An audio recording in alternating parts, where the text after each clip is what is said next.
Xorazmcha qo'l holatlari.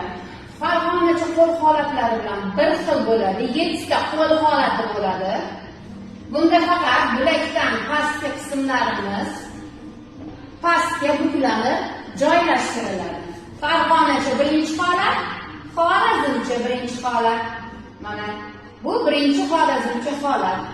Ikkinchi Xorazmcha holatda ham qo'llarimizni bilakdan pastki qismini shunday pastga tashlaymiz va erkin holatda joylashtiramiz.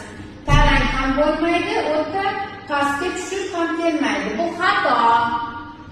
O'rta me'yor ushlagan holda qo'llarimizni erkin va yumshoq hamda chiroyli ushlashni o'rganamiz. Uchinchi holatimiz xuddi shunday pastga tashlab qo'yamiz. To'rtinchi holat qaytariladi. Bu Farg'onacha to'rtinchi holat, bu Xorazmcha